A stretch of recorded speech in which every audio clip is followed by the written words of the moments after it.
विमान को और उड़ चलें उस स्वर्ग लोक में।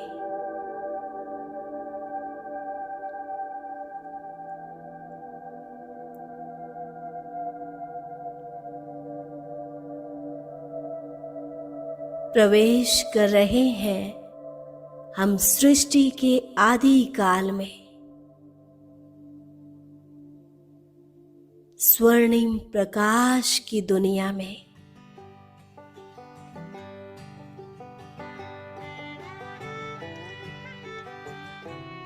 आ गए अपने दैवी स्वरूप राजकुमार राजकुमारी के रूप में। देखें अपने इस दिव्य स्वरूप को।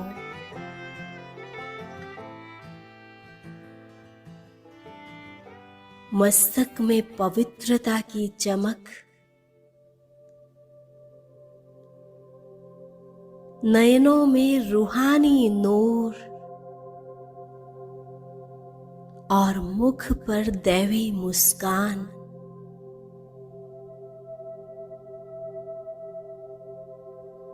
निरोगी काया कंचन के समान चमकती हुई, राजाई पोशाक, सिर पर शोभायमान डबल ताज, रियल सोने से बना, रुई के समान एकदम हल्का, हीरों से जड़ा हुआ। हर एक हीरे से 7 रंगों की रोशनी निकल रही है और साथ में पवित्रता की लाइट।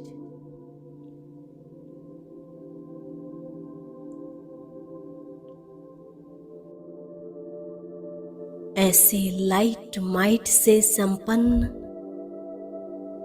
मैं ईश्वर द्वारा रची गई सर्वश्रेष्ठ रचना देख रही हूं अपने चहुं ओर। सर्व खजानों से संपन्न, एकदम पावन, निश्चल, गुण व शक्तियों की मूर्त देवी देवताओं को। सबके मुख पर मधुर मुस्कान है। सभी के मुखमंडल संपन्नता का अनुभव करा रहे हैं, संतुष्टता का अनुभव करा रहे हैं।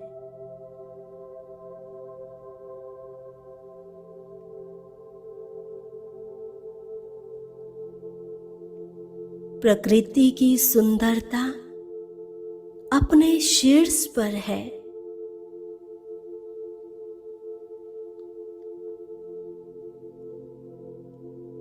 प्रकृति के 5 तत्व भी मेरी सेवा में हाजिर हैं। यहाँ पर हम सर्व संपत्ति से संपन्न, हर वस्तु से मालामाल हैं। किसी भी प्राप्ति की कोई इच्छा नहीं।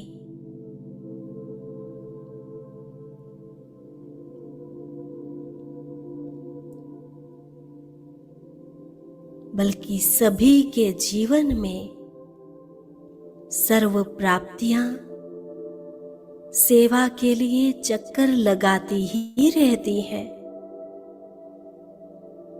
प्राप्तियां खुद इच्छुक हैं कि मेरे मालिक मुझे कार्य में लगाएं।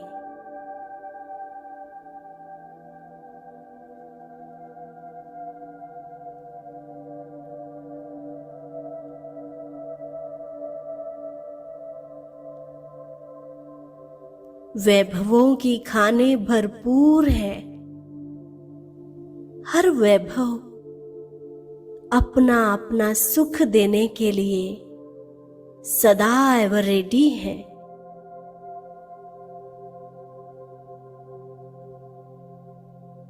देवताएं तो क्या, जानवरों में भी शांति, सुख व प्रेम की भावना है।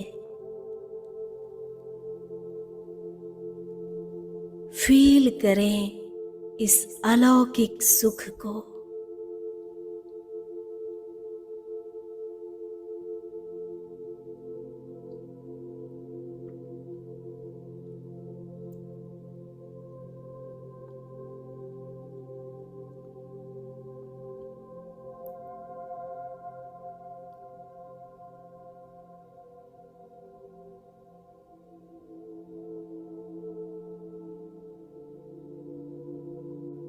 बैठ जाएं कुछ देर इस शांति में और आनंद लें इन स्वर्गिक नजारों का।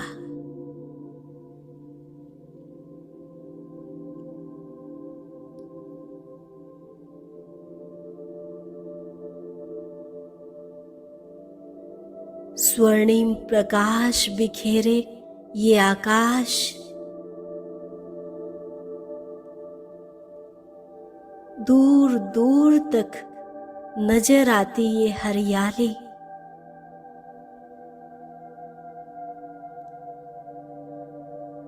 नदी व झरनों से आता कल कल का ये मधुर स्वर, फील करें हवाओं में फैली फल फूलों की ये भीनी भीनी खुशबू।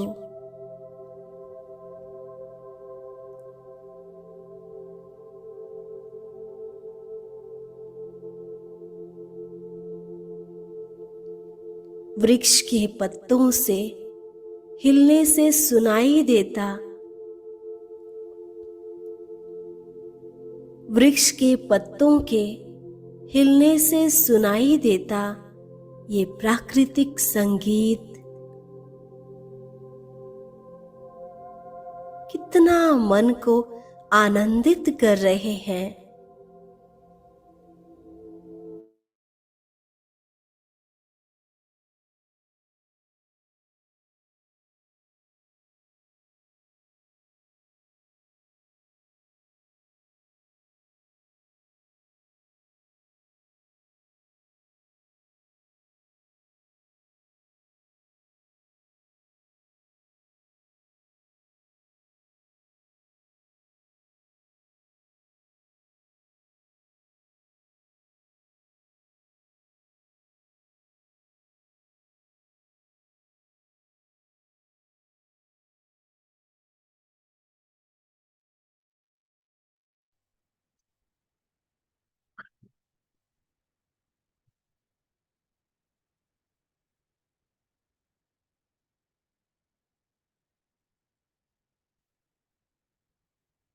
इसलिए आप स्टार्ट कर सकते हैं। ओम शांति।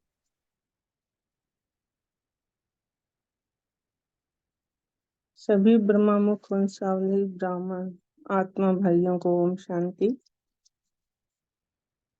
आज हम 29/1/1977 की बाप दादा की मुरली का रिवाइज करेंगे।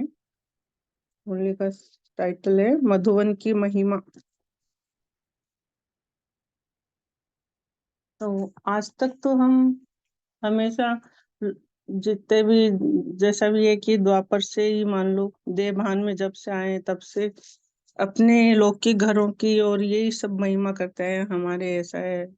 आज हम बड़े भाग्यशाली आत्माएं हैं जो अपने बाप की महिमा कर रहे हैं, बाबा के घर की महिमा करेंगे।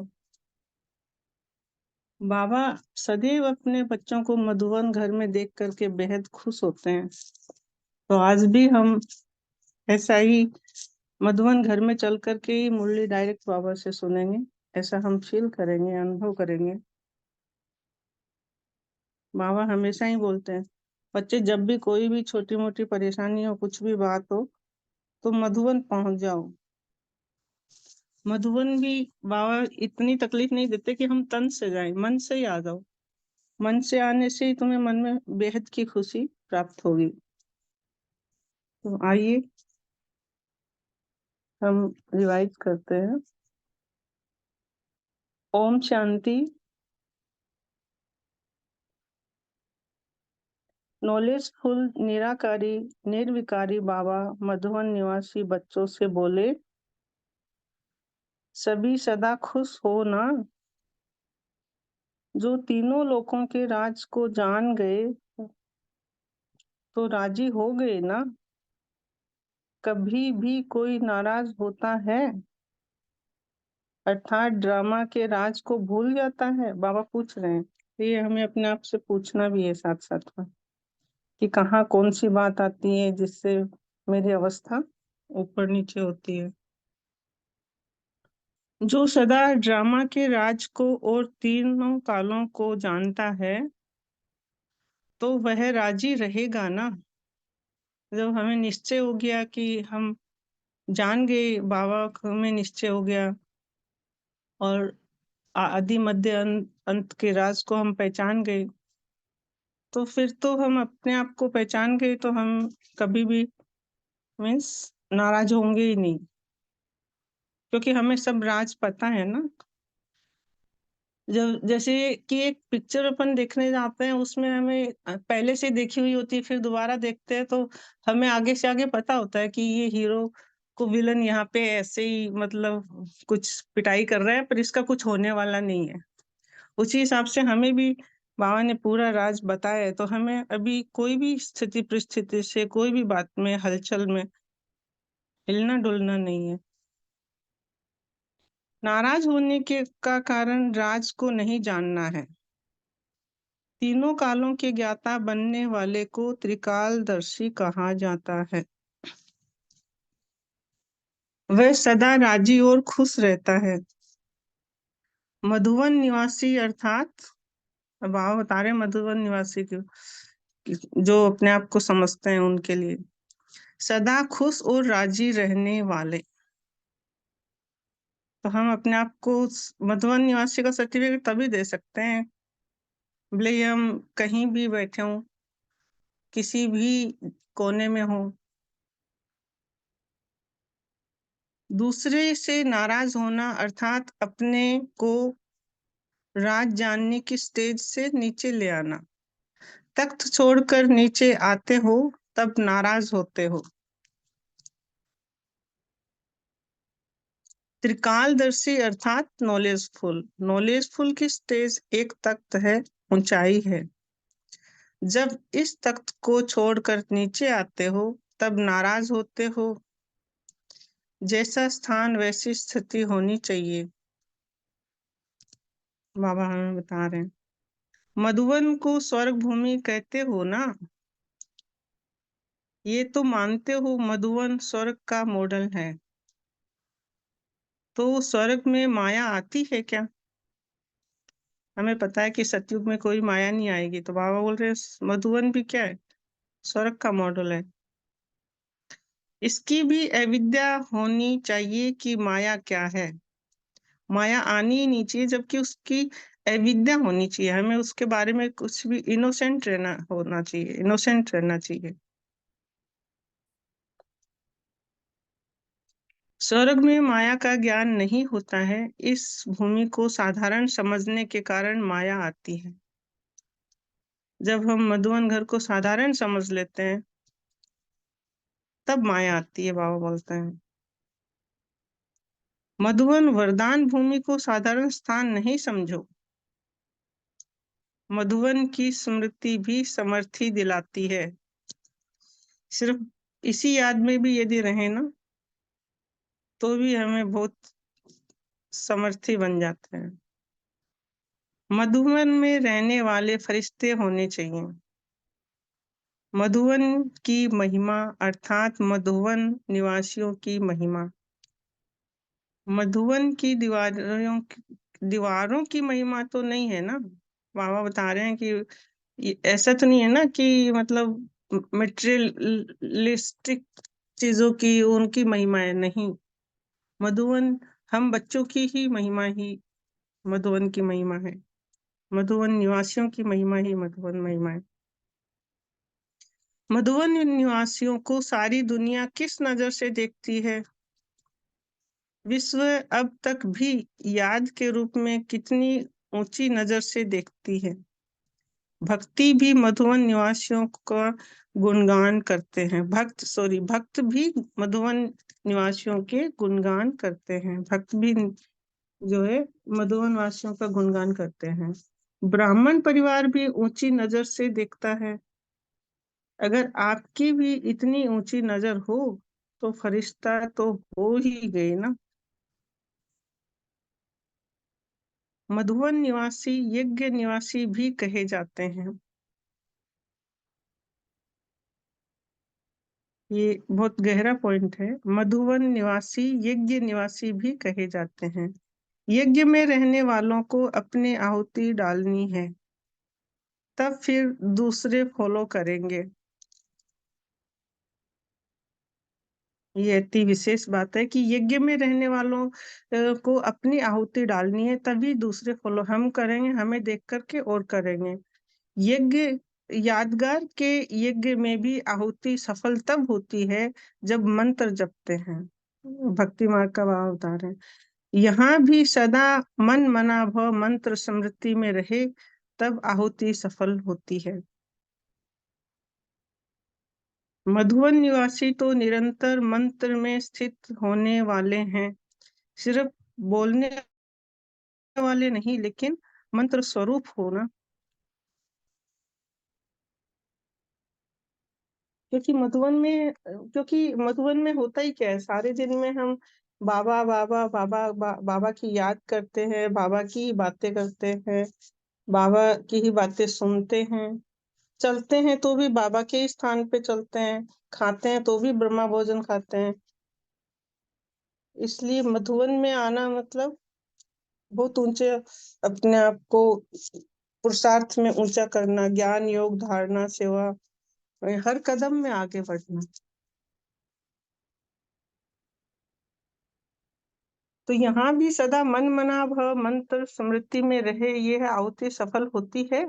मधुवन निवासी तो निरंतर मंत्र में स्थित होने वाले हैं। सिर्फ बोलने वाले नहीं, लेकिन मंत्र स्वरूप, हम स्वरूप बन जाते हैं। ये तो हमने प्रैक्टिकल अनुभव किया है जब भी हम जाते हैं। अभी तो बाप ने रियलाइजेशन कोर्स दिया है, तो अपने को रियलाइजेशन कर चेंज किया। सभी ठीक है? बाबा पूछ रहे हैं। कोई ठीक कहता है तो बाप को दादा तो कहते हैं मुख में गुलाब। कहने से भी ठीक हो ही जाएगा। कभी को बार बार सोचने से भी कमी को बार बार सोचने से भी कमी रह जाती है। कमी को देखते खत्म करते जाओ। चेक करने के साथ साथ चेंज भी करो।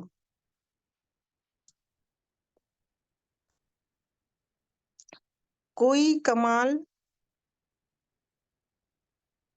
कमाल करके दिखाना है ना, तो बाबा बोलते हैं ये कमाल करके हमें दिखाना है। इतने समय में जितना भी साथ मिला कमाल की, कोई ऐसा काम जो कमाल का गाया जाए या करते हुए भी भूल जाते हो? नहीं। बाबा बोल रहे हैं क्या भूल जाते हो?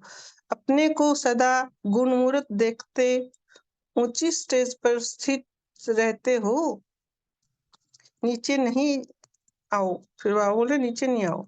सुनाया था ना कि जो रॉयल फैमिली के बच्चे होते हैं वह कब धरती पर मिट्टी पर पांव नहीं रखेंगे, या देव भान मिट्टी है। फिर बाबा बताते हैं कि हमारे लिए मिट्टी क्या है, ये देवभान में आना है, इसमें नीचे नहीं आओ, इस मिट्टी से सदा दूर रहो। संकल्प से भी देवभान में आए, अर्थात मिट्टी में पांव रखा। तो अभी तो हमें पता ही है कि कितना फास्ट पुरुषार्थ चल रहा है, तो हमें अपने आप को सुधारना ही है। संकल्प में भी ये सब अभी हमें खत्म करने हैं। वाचा कर्मणा में आना अर्थात मिट्टी खाली, बहुत बड़ी बात है। इसमें हमें बहुत संभलना है। वाचा कर्मणा में आना मतलब बहुत गहरी बात बोल दी बाबा ने कि मिट्टी खा ली। रॉयल फैमिली के बच्चे कभी मिट्टी नहीं खाते हैं। सदा स्मृति में रहो कि ऊंचे से ऊंचे बाप के ऊंची स्टेज वाले बच्चे हैं तो नीचे नजर नहीं आएगी। पुरानापन तो स्वप्न में भी खत्म कर देना है।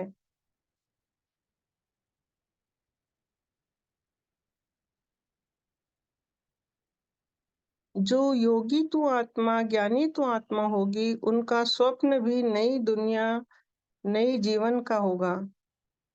जब स्वप्न ही बदल गया तो संकल्प की बात ही नहीं।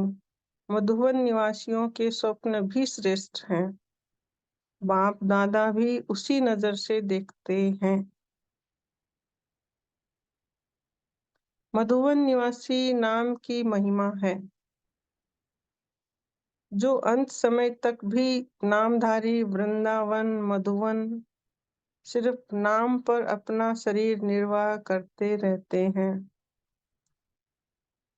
बहुत गहरी बात है कि अभी भी उसी नाम से सब जो है अपना शरीर निर्वाह कर रहे हैं। नाम की इतनी महिमा है तो मधुवन निवासियों के नाम तो मधुवन निवासियों का नाम ही महान है।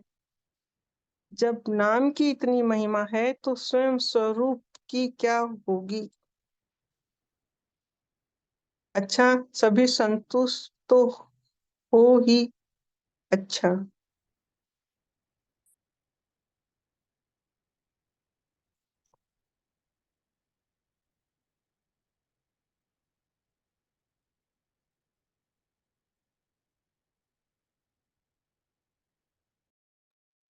ओम शांति। अभी एक मिनट साइलेंस में रहते हैं, फिर डिस्कशन करेंगे।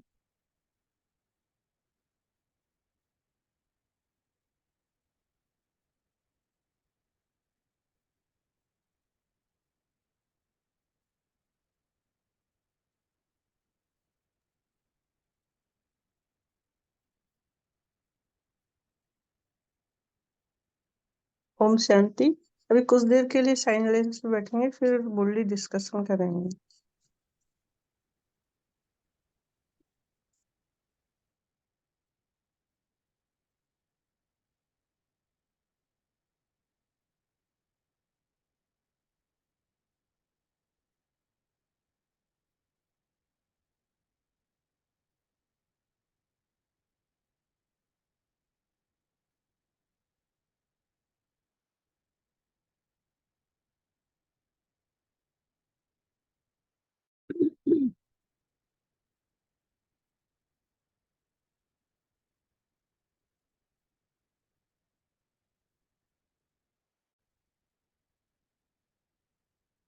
ओम शांति।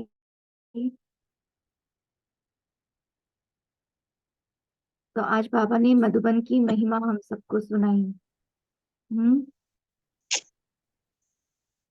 डिस्कस कर सकते हैं हम। ओम शांति। बोलो। जी बोलिए। हाँ, बाबा ने कहा रॉयल फैमिली के बच्चे होते हैं ना तो मिट्टी में पाँव नहीं रखते। अगर मिट्टी में पाँव रखा माना मिट्टी खा गई। ओम शांति। इसके लिए रॉयल फैमिली की बच्चे पाँव नहीं मिट्टी में रखते। मैं एक ही पॉइंट बोलती हूँ और मधुमन की भी महिमा गाई बाबा ने। ओम शांति। ओम शांति। तारा सिस्टर बोलिए।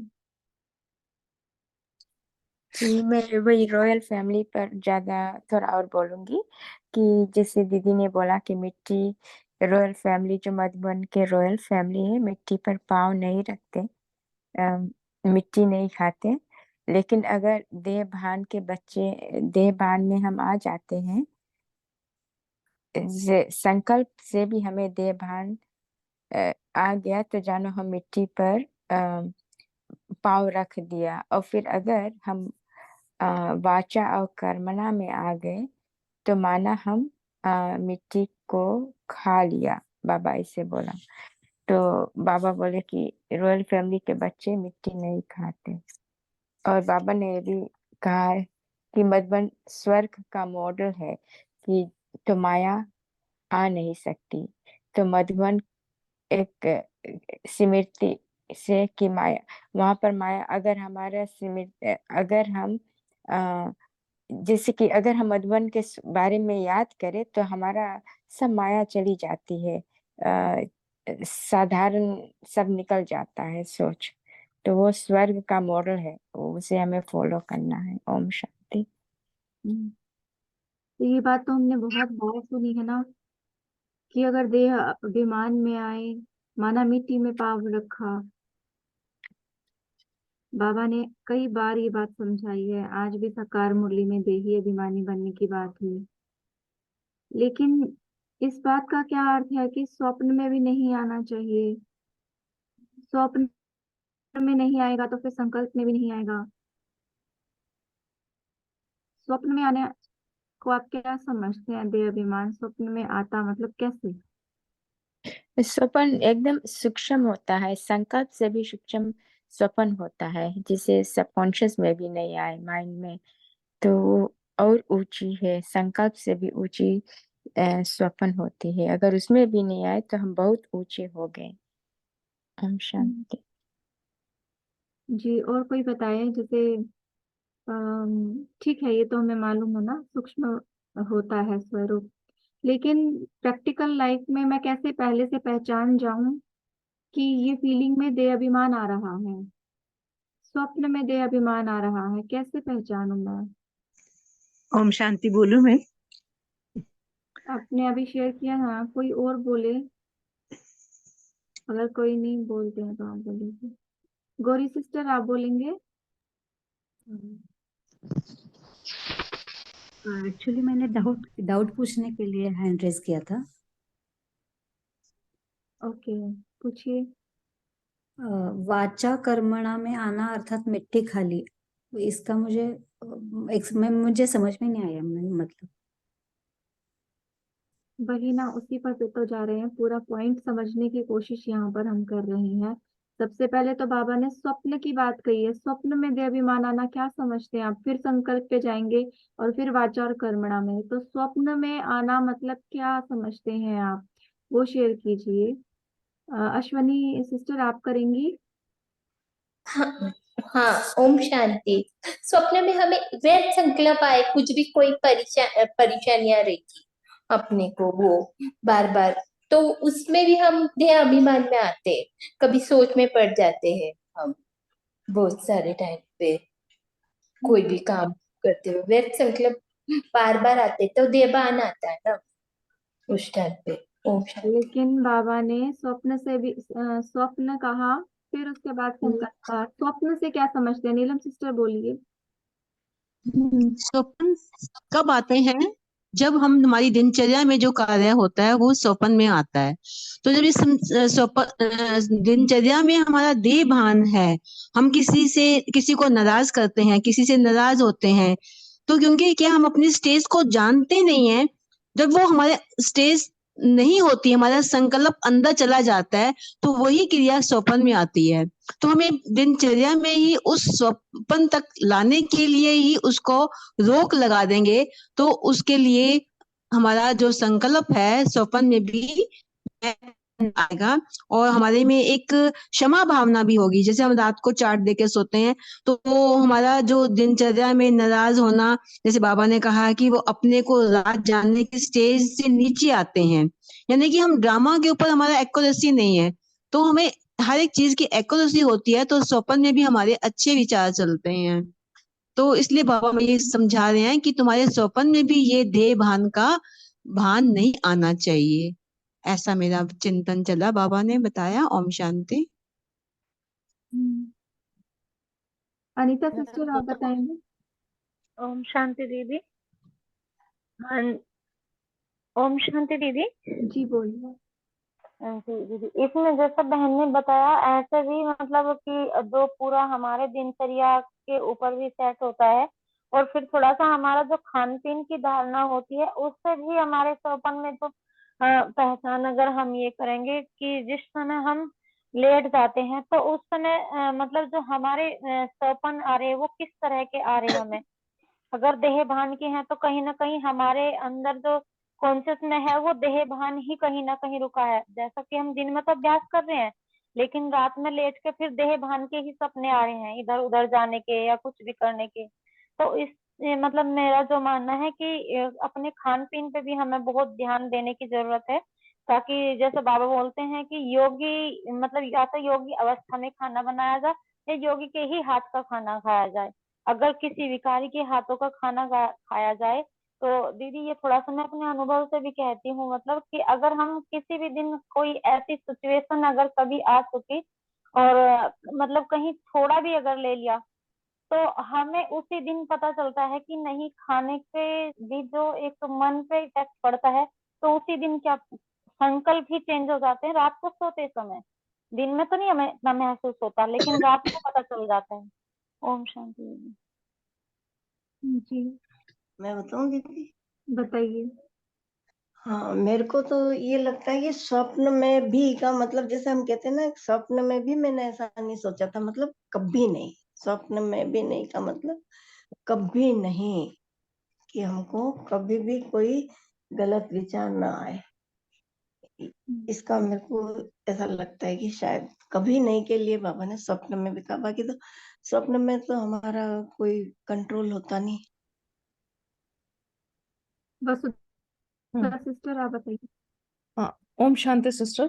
स्वप्न जो है हमारे सबकॉन्शियस माइंड को रिफ्लेक्ट करता है, सबकॉन्शियस अनकॉन्शियस माइंड में जितने भी हमारे परते हैं। तो बाबा कहते हैं हमारे अंदर इतनी सफाई हो जानी चाहिए। देखिए संकल्प हम कॉन्शियसली करते हैं, रोज पॉजिटिव पॉइंट स्टडी कर रहे हैं तो संकल्पों को हम कॉन्शियसली भी चेंज करते हैं। बट स्वप्न की अवस्था होती है जब सबकॉन्शियस माइंड एक्टिव हो जाता है। तो ये चेंज हमें उस लेवल तक लेके आना है। बाबा कहते हैं कि ये स्वप्न में भी ना आए। तो ये कंटिन्यूस कंटिन्यूस कंटिन्यूस प्रैक्टिस से होता रहेगा। ओम शांति। जब मन सो रहा है मतलब स्मृति हमारी है ही नहीं।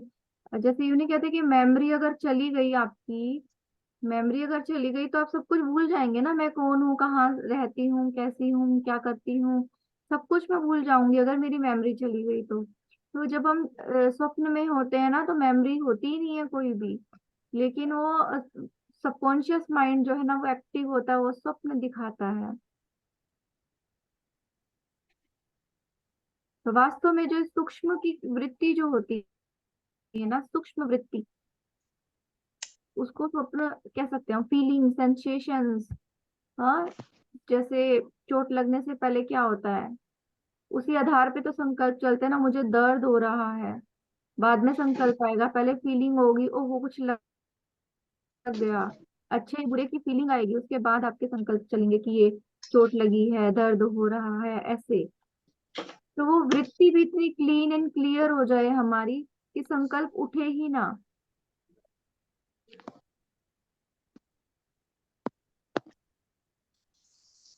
शांति दीदी। जी बोलिए। हाँ जी। जो स्वप्न की बात चल रही थी उसमें जैसे बाबा ने मुरली में कहा था ना कल कि ब्राह्मणों का धर्म और कर्म।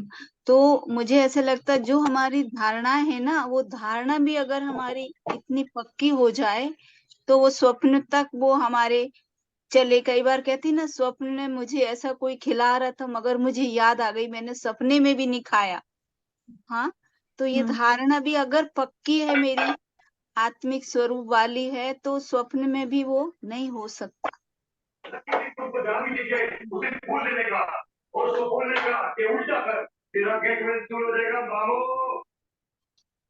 जी, स्वप्न उठे नहीं, संकल्प उठे नहीं है तो इम्पॉसिबल है, ये तो है ही बात।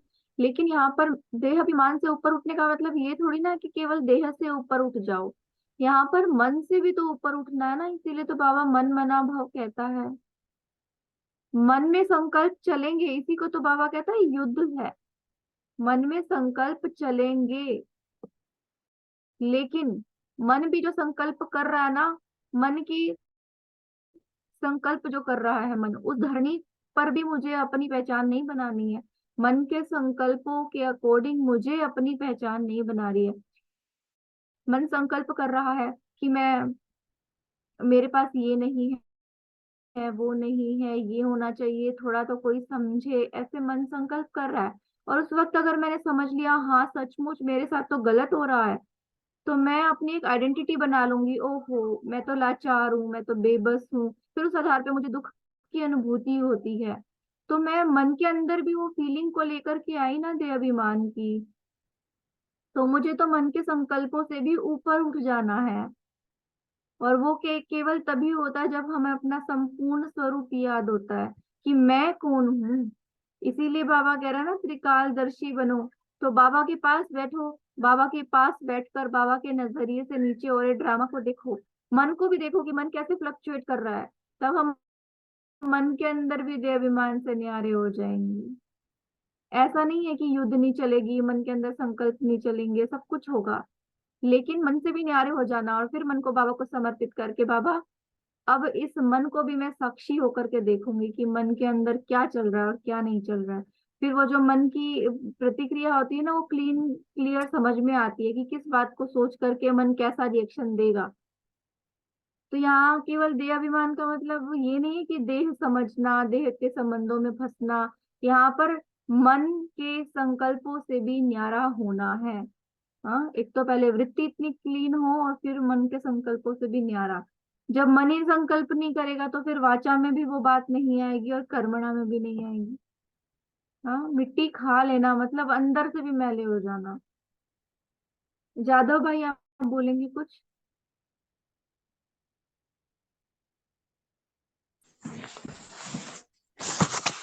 ओम शांति। बाबा ने मुरली में कहा है, पुरानापन तो स्वप्न से भी खत्म कर देना है। पुराना मतलब जब आप अज्ञानी में मतलब ज्ञान में नहीं थे, तो उस समय की दिनचर्या, उस समय के संस्कार अपने, उसका सोच भी अपने ध्यान में नहीं आना चाहिए। मतलब वो संकल्प बिल्कुल नहीं है। अभी स्वप्न आना चाहिए नई दुनिया के, यही बाबा ने कहा है। ओम शांति। नहीं नहीं, कुछ नहीं बोलिए।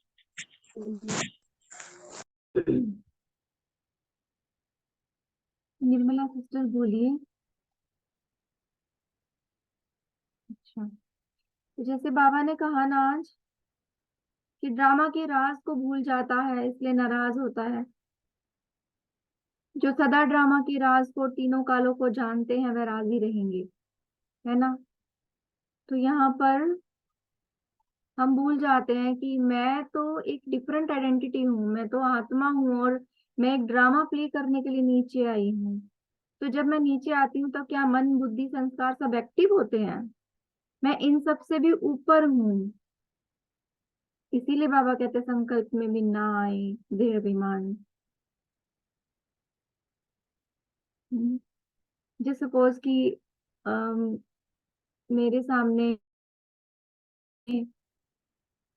कोई भी आत्माएं दो झगड़ा कर रही हैं, उनको देखकर मैं क्यों क्या सोचूंगी, मेरे मन में उस वक्त क्या संकल्प आएंगे? क्या आप कोई बता सकते हैं अगर मेरे सामने दो आत्माएं एक दूसरे से झगड़ा कर रही हैं तो मेरे मन में पहला संकल्प क्या आना चाहिए? क्या आना चाहिए संकल्प? यहाँ से चेकिंग कर सकते हैं आप अपनी ना, कि देह अभिमान का संकल्प है या फिर आत्माभिमान का संकल्प है।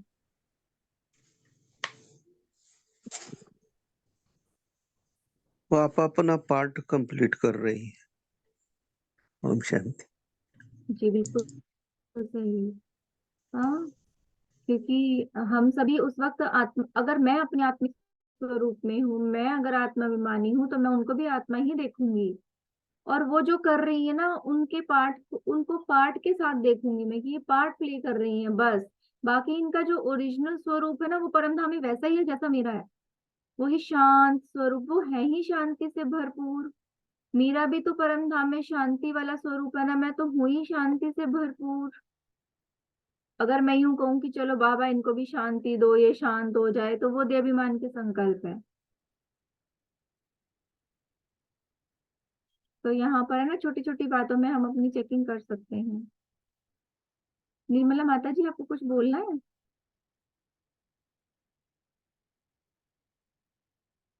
आद्या सिस्टर बोलिए। ओम शांति दीदी। जैसे दोनों की लड़ाई हो रही है, अगर हमें उनको सकस देंगे कि भगवान बाबा उनको शांत कर दो, वो शांत स्वरूप आत्मा, ये क्या देह भी ना आ जाएगी दीदी? आप बात बोले ना, इसलिए मेरे को बिल्कुल देहाभिमान है, बिल्कुल देहाभिमान है। हमको क्यों हो सोचना रहा है? चाहिए दीदी, हमको सोचना चाहिए कि उनका ड्रामा है, ड्रामा में रोल है, ये बिल्कुल, हम सोचना। क्या करते हैं ना, ड्रामा को चेंज करने की सोचते हैं कि बाबा थोड़ी सी शक्ति दे दो तो ये सीन बदल जाए, बाबा थोड़ी सी मदद कर दे तो ये चीज हो जाए। परंतु ड्रामा तो फिक्स है ना, हम किसी भी आत्मा का ड्रामा चेंज नहीं कर सकते हैं। हम ड्रामा से न्यारे होकर उस पार्ट को साक्षी होकर देख सकते हैं। बस हमारी में हमारा युद्ध यही तो है।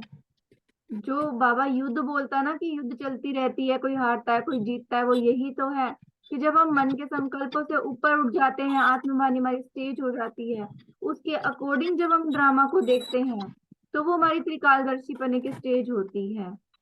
जी दीदी। हाँ, मैं उस आत्मा के पार्ट को जानती हूँ। और भी एक बात मैं आपको बताती हूँ, पूछती हूँ। जैसे हम कॉन्शियस माइंड में जो चीज हम देखते या सोचते वो तो हम भूल जाते हैं। ये सबकॉन्शियस माइंड में उसको हम देखते या चिंतन करते, वो हमारे जो दिमाग में छाप वो भी रह जाता है। उसको हम वो बार बार बाहर आता है, उसको हम क्या सोचेंगे? योग की अग्नि जलाइए। जी दीदी। बाबा कहता ना कि अंश वंश को मिटाने के लिए योग की अग्नि को जलाना पड़ता है। अच्छा, जो योग अग्नि में सब भस्म, जैसे आज बाबा ने कहा ना, कौन हो? यज्ञ यज्ञ निवासी।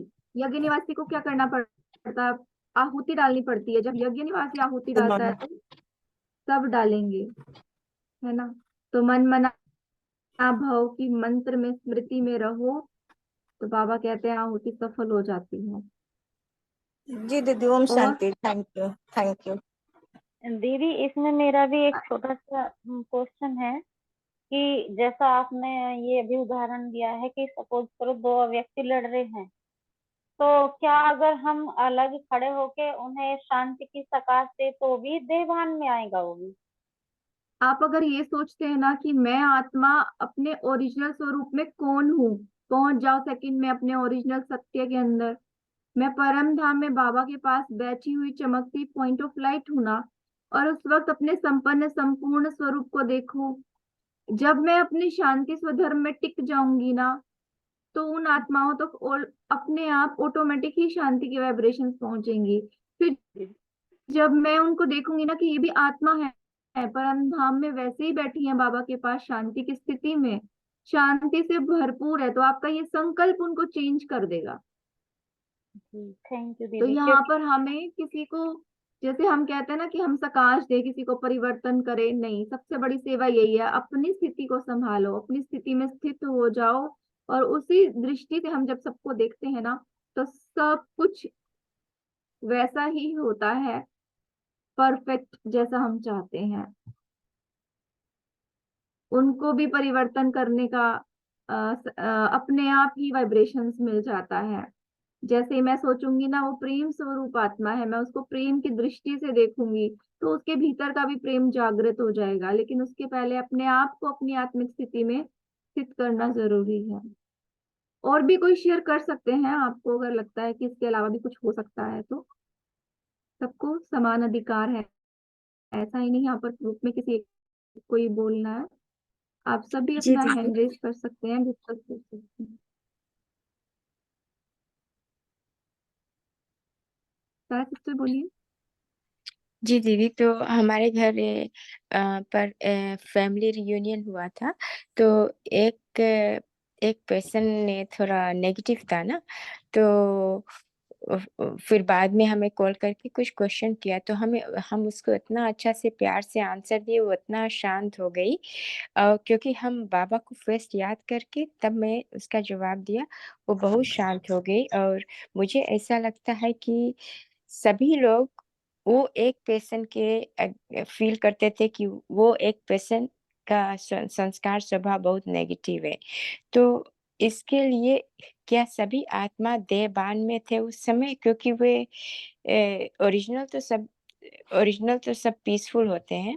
तो जब किसी का जो नेगेटिव सोचते हैं तो इसका मतलब होता है कि वे देह को देख रहे हैं ना? बिल्कुल, क्योंकि जी, सत्य सत्य में नेगेटिविटी है ही नहीं, सत्यता में जी, नेगेटिविटी है ही नहीं। सत्य मतलब सत्य है, नेगेटिविटी वहां होती है जहाँ झूठ है। तो सत्य स्वरूप हम नहीं देख रहे हैं उस आत्मा का, तभी तो बाबा कहते हैं ना, आदि और अनादि स्वरूप को देखो।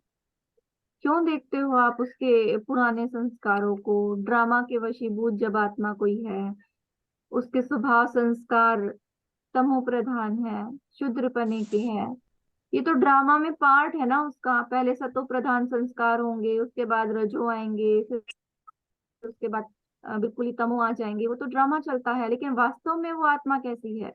वो आत्मा वही है सत्य स्वरूप के अंदर, संपूर्ण स्वरूप के अंदर, परम धाम की जो उसकी ओरिजिनल स्टेज है। हाँ जी, ओम शांति।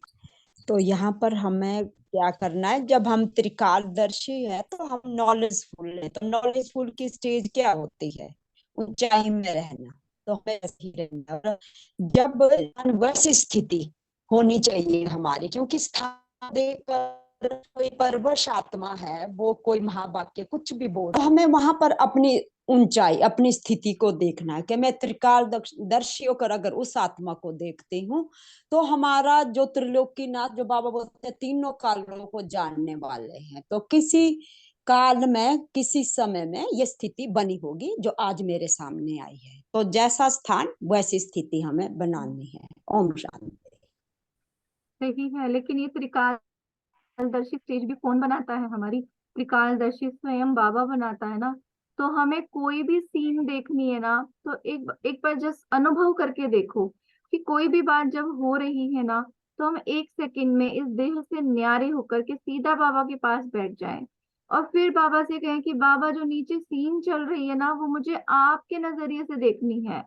फिर बाबा देखना कोई ना कोई ज्ञान की ऐसी पॉइंट हमें टच कराता है कि हमारा ना बिल्कुल ही उस चीज के प्रति जो भाव था पुराना, जो उसके प्रति हम फीलिंग रखते थे, वो सब समाप्त हो। जैसा मन बाबा का, जैसा भाव बाबा का, जैसा बाबा की दृष्टि, उसी दृष्टि से फिर हम उस ड्रामा के सीन को देख सकते हैं। अगर बाबा के बिना देखेंगे ना तो नहीं दिखेगा। इसीलिए जब साक्षी की बात आती है तो साथी की भी बात आती है। बाबा से कनेक्शन करके, बाबा के दृष्टिकोण से जब हम उस सीन को देखते हैं, तब हमें हमें उसमें न्यारे और प्यारे की अनुभूति होती है। कहते हैं ना, बाबा कमल पुष्प समान न्यारा प्यारा। वो स्थिति, वो जो बाबा कहता है कि बेहद का सन्यास, वो कैसे सारी दुनिया से निकल करके, देह से निकल के, मन के संकल्पों को भी छोड़ के, मन को भी छोड़ के, बुद्धि को भी छोड़ के, पुराने स्वभाव संस्कार सब कुछ छोड़ के उलझ के गिर जाओगे नहीं तो।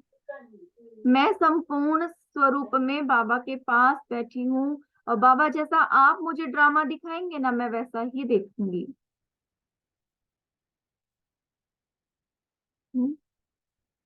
या और भी कुछ है आप शेयर कर सकते हैं।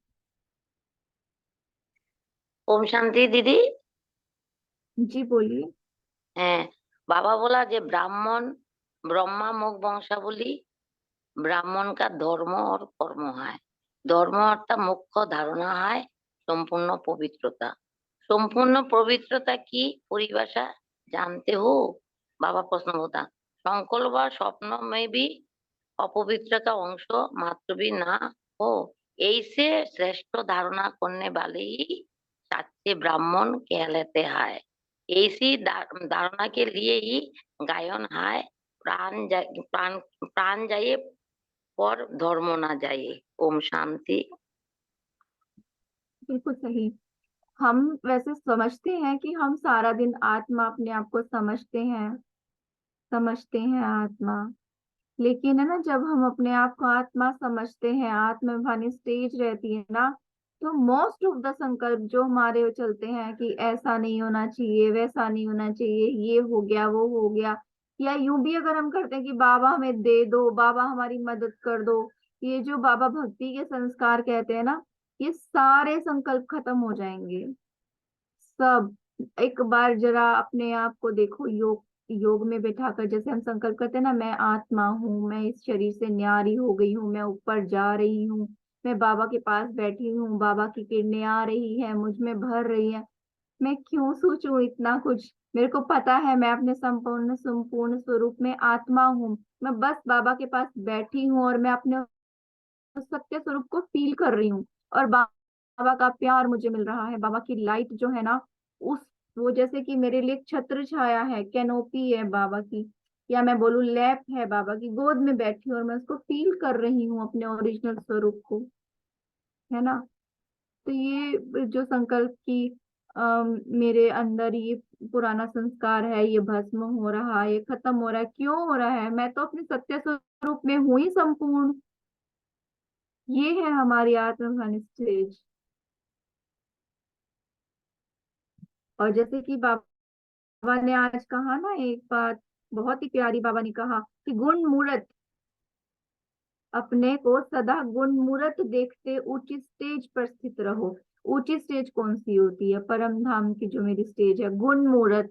परम धाम में मेरी मेरी स्थिति क्या है? वो सर्व गुणों से संपन्न वाली स्टेज। उससे नीचे आना ही नहीं है मुझे। मैं आती हूँ बस पार्ट प्ले करने के लिए। ये जो कुछ हो रहा है ड्रामा में, मेरा पार्ट प्ले हो रहा है।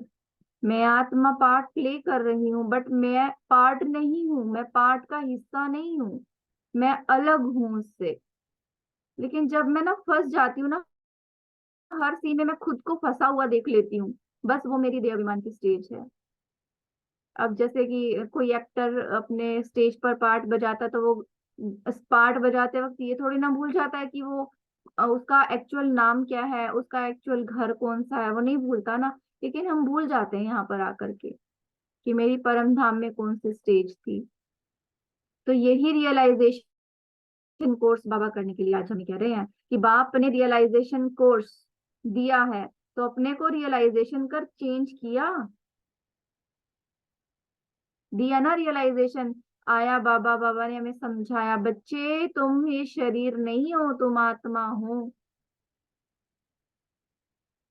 ज्यादा हो गया ना। तो ये बात आज इसलिए डिस्कस की क्योंकि देही अभिमानी बनना उस ये आधार है ना हमारा, इसके बिना तो पुरुषार्थ है ही नहीं। तो इस पर विशेष ध्यान देना है हमें कि जब भी कुछ बोले तो मैं सोच के बोलूं कि मैं कौन हूँ। बस बार बार अपने आप को स्मृति दिलाओ, मैं कौन। तो अभी हमारा टाइम हो गया है। सरिता सिस्टर, आप होमवर्क देंगे हमें? दीदी पोल लॉन्च करेंगे। Okay, thank you sister. ओम शांति दीदी। जी बोलिए।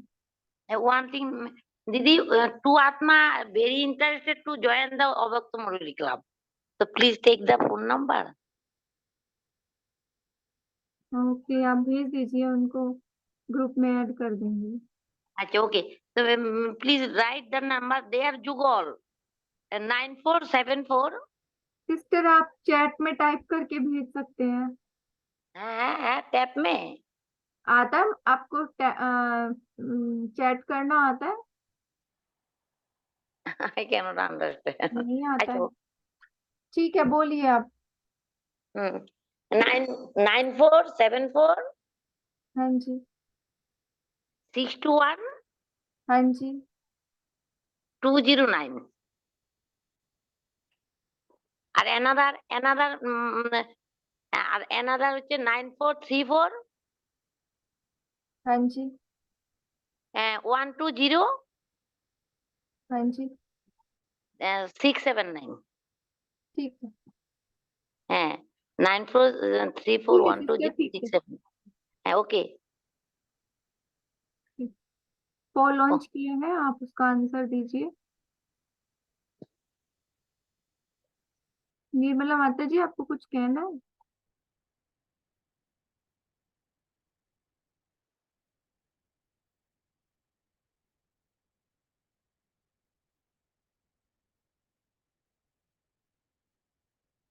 सरिता सिस्टर, आप होमवर्क दे सकते हैं। हाँ जी, हाँ जी। होमवर्क में यही हम कल पूरे दिन इसी पे होमवर्क करेंगे कि बाबा ने जो रियलाइजेशन कोर्स किया है इसको हम किस रूप में प्रैक्टिकल में अपने आप ला सकते हैं और कितना हम इसके प्रति अलर्ट रहे हैं। योग कराएंगे 2 मिनट।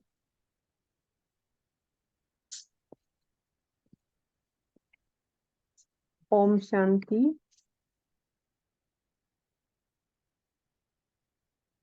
मैं आत्मा अपने मधुवन घर में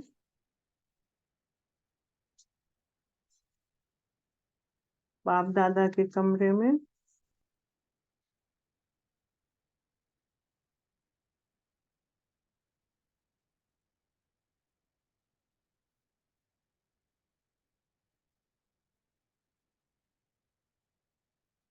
अभी मैं आत्मा शांति स्तंभ पे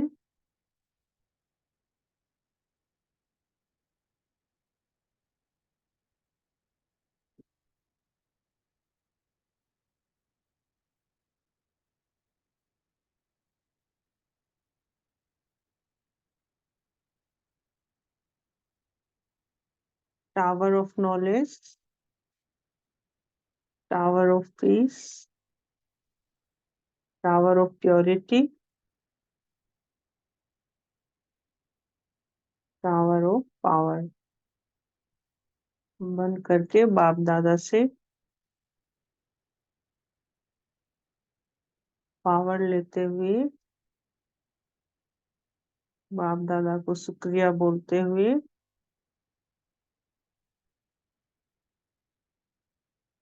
ऐसी अनुभूति में बाबा को गुड नाइट बोल करके आत्मा अभिमानी बन करके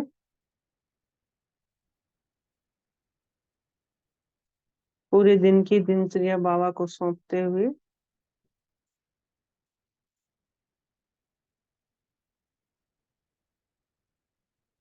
बाप दादा से विदाई देकर के गुड नाइट।